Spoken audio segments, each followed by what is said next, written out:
Hey, what's going on everybody? It's ETAPRIME back here again. Today we're going to be taking a look at some Starfield gameplay on a few different Android devices that I have laying around. And keep in mind, this will also work on iOS devices like your iPhone or iPad. Right now, I've got the Samsung Galaxy S23 with the Razer Kishi V2 Pro controller connected. It's a USB Type-C controller.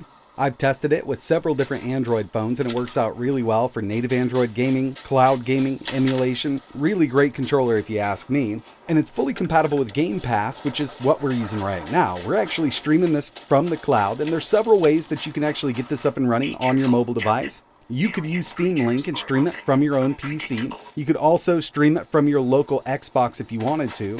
But I wanted to see how the cloud gaming function, and overall it's really not that bad. This is actually a pretty inexpensive way to get into Starfield if you don't own an Xbox or a gaming PC that's capable of running this game. And I'll tell you what, I've tested this on several different newer x86 handhelds like the Steam Deck, the ROG Ally, the Aya Neo, and when those are running at 720p low settings, this looks better than those handhelds. Even though we're running from the cloud, of course, you will need a good internet connection for this to work, and a subscription to Game Pass, but it might be worth it to a lot of people out there.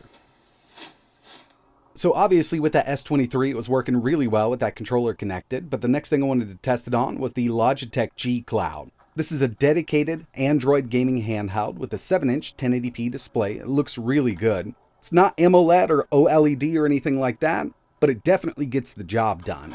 With this, we only get Wi-Fi 5 built in, but it's plenty to stream these games. And of course, with any kind of cloud gaming, you will have some latency, but the good thing about Starfield is, at least in my opinion, it's not a competitive game. It's not a multiplayer game, so you kind of play at your own pace. Yes, there is some latency here. I do notice it a bit, but overall, since I'm playing at my own pace, I really don't have to worry about it.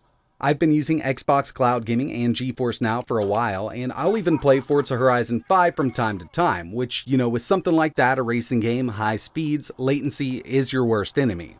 And it would be really nice to run this at 4K or 1080p on a powerful gaming PC, but for people who don't have it, this actually looks really good. And like I mentioned, the quality here being streamed over is actually better than the Steam Deck at 720p low settings or the ROG Ally. And with the Ally at a higher TDP, pushing more power, you can make it look better than this, but then you got to worry about battery life, running at a higher TDP. Because when you're pushing more power to the APU in those handhelds, it's just going to drain your battery a lot quicker. And when streaming from the cloud, you can get around 7 hours of gameplay out of something like this. Now, I have run into a few audio and video glitches streaming it from the cloud, but overall, it's actually been a pretty smooth experience. I'm not opposed to playing this, on the go, but you do need a good internet connection for this to work. Microsoft officially recommends at least 20 megabits per second. I'm actually on my home network, which is much faster than that, and I am connected to a pretty decent Wi-Fi 6 router. And with that stable internet connection, I'm able to stream this to my Android phone, an iPad, an iPhone, an Android handheld like we have here, and even my Android tablet, which is something I personally like doing. So we're going to go ahead and move over there now. And with this, I'm using an official Xbox controller connected over Bluetooth to the tablet. And as you can see, we've got that much bigger screen. It actually looks really good on this display here. And keep in mind, if you've got a Samsung Galaxy device that supports DeX, you could get a USB Type-C to HDMI adapter and play it on the big screen from your phone if you wanted to. So basically, through all of my testing here, I would recommend this to somebody who wants to try out Starfield but doesn't have an Xbox or a PC that can run it.